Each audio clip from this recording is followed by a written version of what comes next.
Hey everyone, Jamie here from technicalcafe.com. Welcome to your 16th HTML tutorial. In the previous tutorial we talked about how to create HTML forms, and the example we used there was a login form where users could enter in their username, password, and then click on the login button. So the example that we're going to be using today is a little bit different. It's a registration form, and I just created the example one.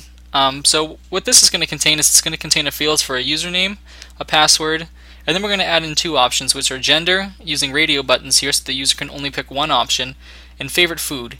And it's going to allow the user to click as many as apply. So the username and password fields that we have here, as well as the register button, are pretty similar to what we were working on in the last tutorial. So if you haven't seen that, you can just check out the last tutorial. Then we'll go over it again in this one as well. So these right here are called radio buttons, and these only allow you to select one or the other. So you can't be both male and female here. So it allows you to pick only one, and these right here for the favorite food are checkboxes, and I'm sure you've seen these all over the internet somewhere. So these allow you to pick as many as you want. So let's say you like fruit, and you like salad, and you like a cheeseburger as well, but you don't like ice cream or pizza.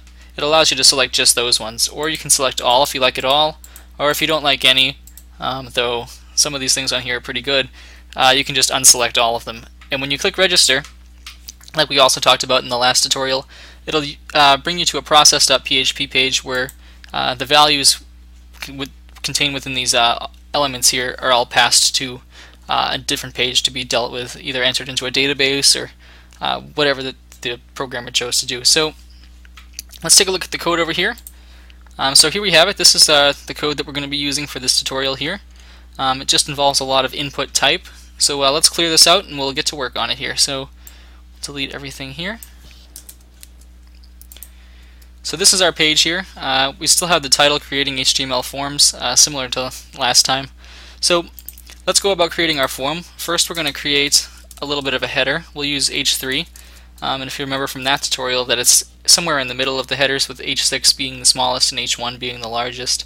So we'll say creating HTML forms, and we'll save that, come over here and take a look, and here's our nice title on our page here.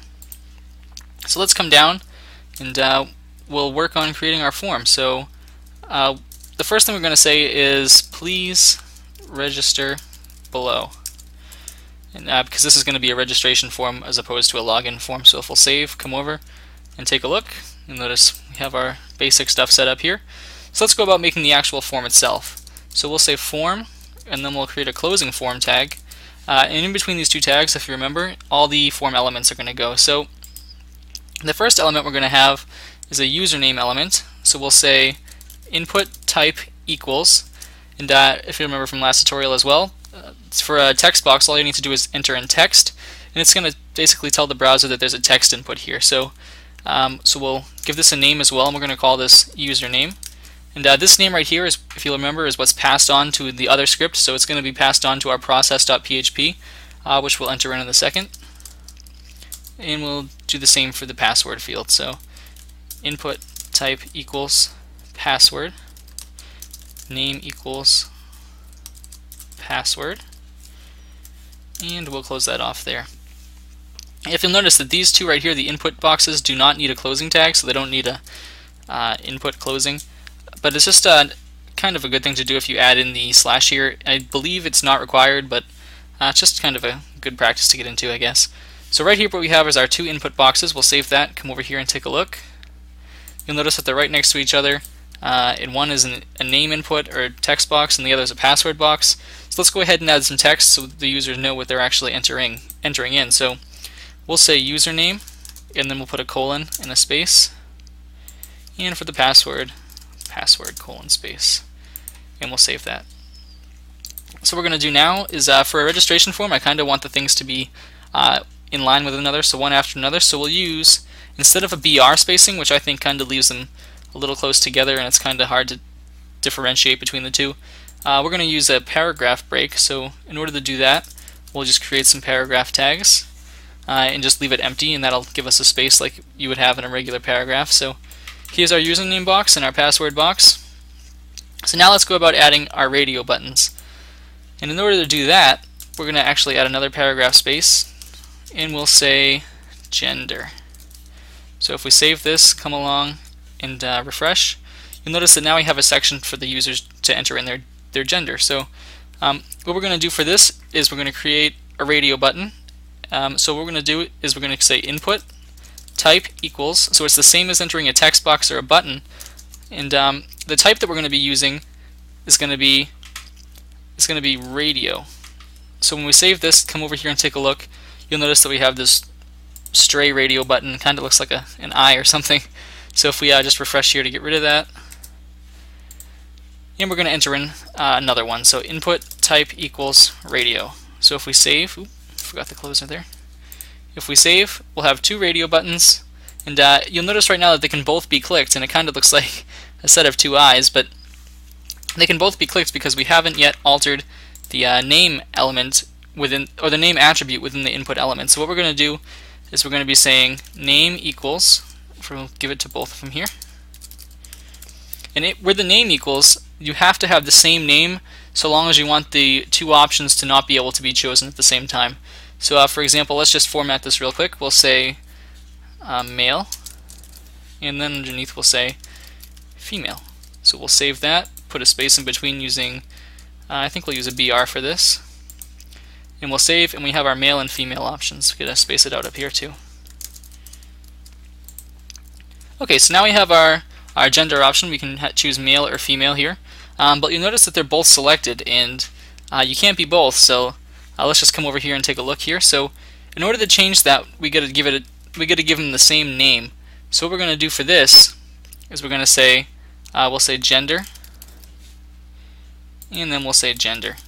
So when we save this and come over here and refresh, you'll notice that now we can only choose one because they have the same name. So this works good if you want to have only one option can be chosen, and if you're going to have more than one radio box, set of radio boxes throughout it. Let's say you want one for age, and you want to be able to let them choose the age group that they're in, and they can only choose one, obviously. So it's good to just have some radio buttons in there, and just make sure you give it a different name than the gender one.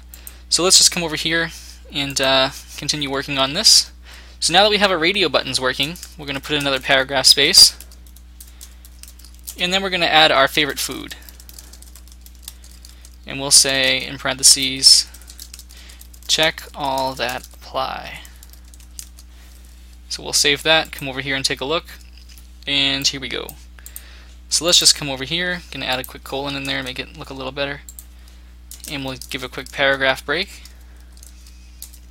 Okay, so for over here, we're going to be adding in checkboxes, and as you saw in the beginning of this tutorial, the checkboxes, they can all be checked if they want, or you can use none of them. So it's kind of whatever the user chooses. So for this, what we're going to do is we're going to just say input type equals, and the input type for checkbox is just checkbox.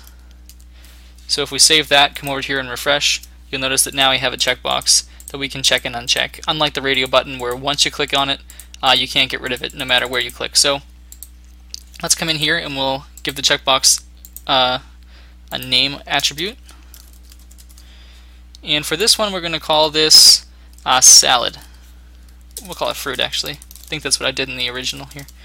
So we'll give that a name, and we'll say fruit, and we'll save that. And now we have the option of fruit. So let's just continue on adding some more in here.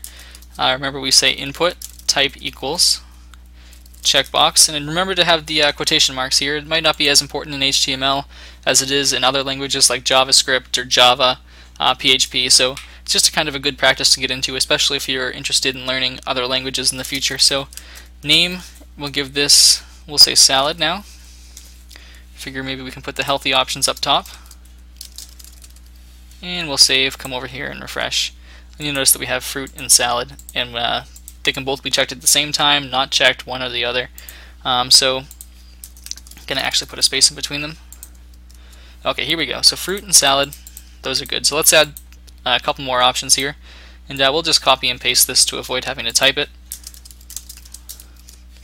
So we're going to have the input type equals checkbox, and for this one we'll say pizza. And then we'll keep adding some more in here. Just paste it back in and change the name attributes to cheeseburger.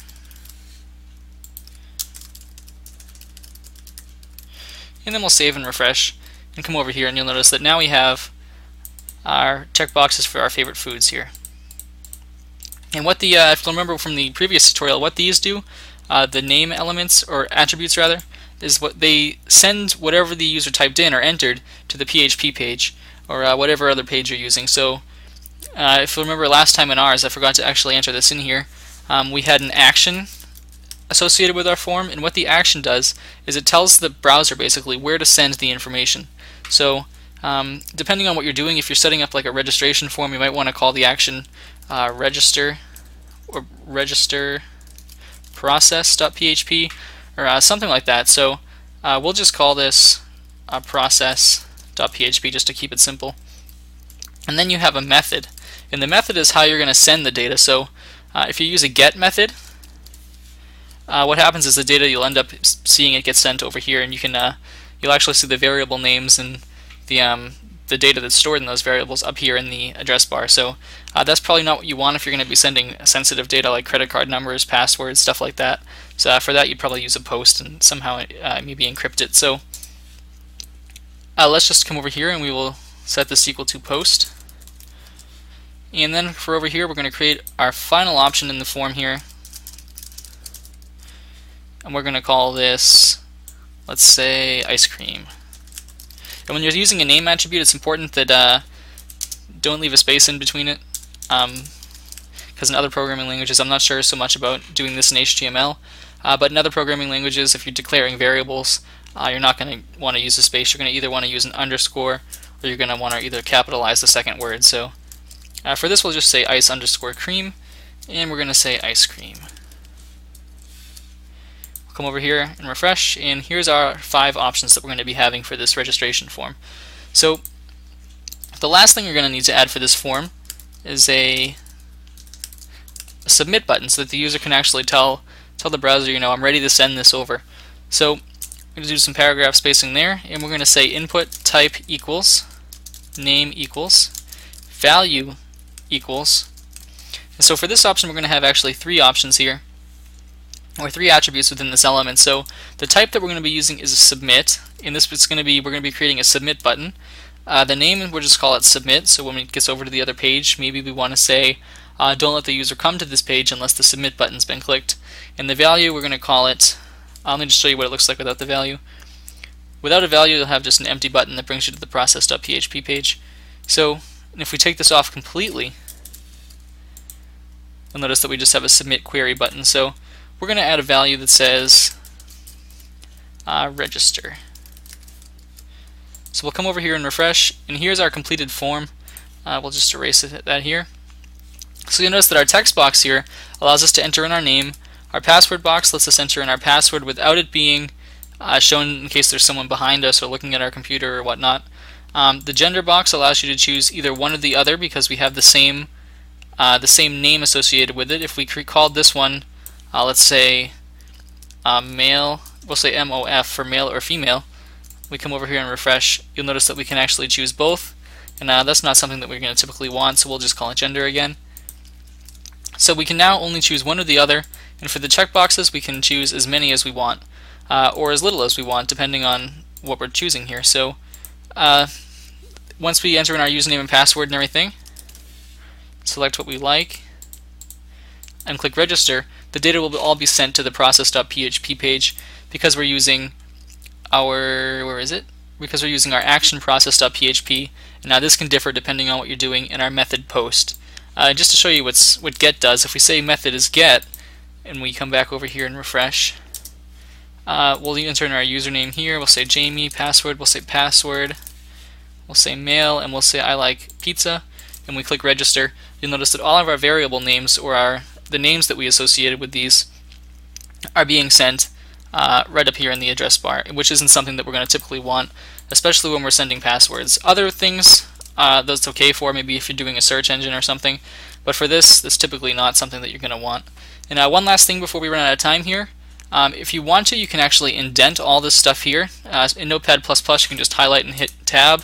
That way you have a little bit more of a like a feel of what's what, so you know where the form starts, where the form ends, and you can just leave all the elements within the form in the middle. That's just a little tip here if you want to use that. So thank you for watching this tutorial. If you have any questions, comments, or suggestions, please feel free to leave them below or send me an email using the Technical Cafe comment page. Additionally, please feel free to subscribe if you like these tutorials. Feel free to suggest tutorials that you'd like to see. And you can follow me on Twitter at twitter.com/jamiemcg. And if for technical updates or whatnot, you can follow the Technical Cafe Twitter. And lastly, the Technical Cafe blog, where you can read tech news, tips, tricks, stuff like that. So thank you for watching, and have a great day.